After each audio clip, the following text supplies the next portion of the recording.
So first of all, I want to talk about why I chose this item. So coaches in the room, many of you on August 5th used this standard, which is the main idea standard in ELA. You did some unpacking with some teachers in the afternoon portion of the day.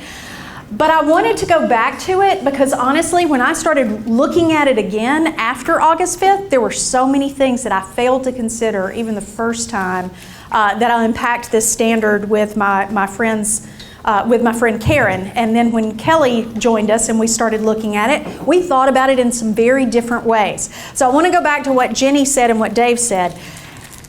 Unpacking standards more than once is a natural thing to do. And every time you look at the standard, you're going to learn something new. The other reason that I chose this standard, number one, it occurs in 4th grade in the 1st and 3rd quarter. So it does spiral throughout the year. And it was heavily tested on T and Ready. So there were 5 items worth 7 points in 4th grade on this standard. We also didn't do particularly well on it. So this is a standard that's worth looking at again. So just take a minute. I'm going to read it aloud. You look at it. Think about what this standard is asking us to do. Determine the main idea of a text and explain how it is supported by key details. Summarize a text. So we're going to go through and we're going to annotate the text just like you did with Jenny. And the first thing that we're going to do is circle the verbs. So I want you to take a minute, look and see if you can pick out what words you would circle. What are the things we're going to do in this standard? So I'll give you just a second to look at it. All right, so here's what I circled.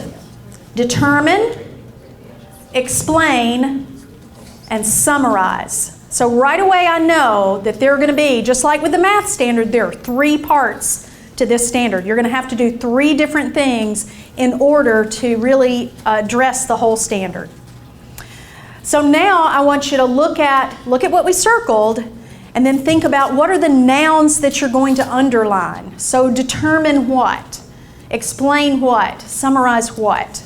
So take a minute and think about what you would underline. All right, so we're going to determine the main idea. We're going to explain how it is supported by key details, and we're going to summarize a text. And then next, we're going to think about what we're going to bracket. So what are the limits? We're going to determine the main idea and in what? What context, what are the limits of what we're going to determine as far as the main idea? We're going to explain it. What are the limits to that? So I want you to take a minute and think about what you would bracket.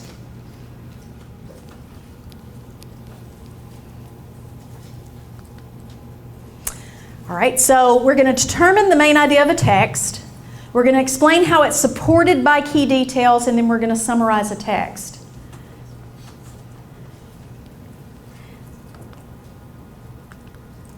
Now, the next thing that we need to do, and this is really critical with this standard, is we want to look at the vocabulary. There are a couple of terms that I really need to define in this standard if I'm going to make sure that I assess it and that we really attack it correctly. So, first of all, the definition of text.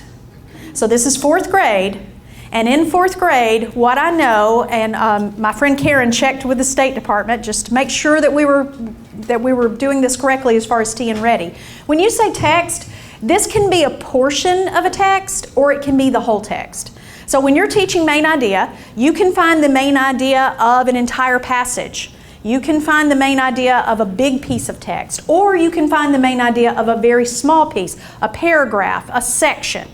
So in this standard, it's really important that teachers know it can be the main idea of a whole piece of text, or it can be the main idea of a portion of the text. And that's a really important distinction to make sure that teachers understand, because we want to make sure we teach it and assess it in both ways.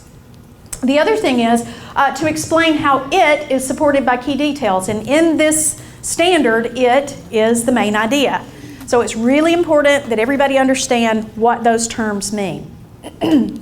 Okay, so here's what I know about this particular standard. A couple of things. I know there are 3 parts.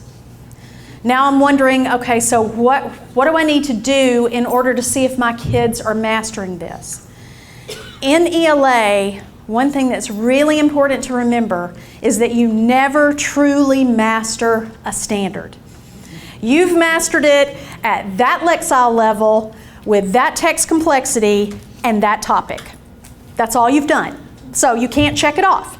So if you give an assessment and you assess it and you think, oh my gosh, they did great, it's wonderful, yes, check. Well, check for, again, that lexile level, that complexity, that topic. You're going to have to keep spiraling back to this standard with different types of text and different levels of text if you're truly going to be able to assess a standard.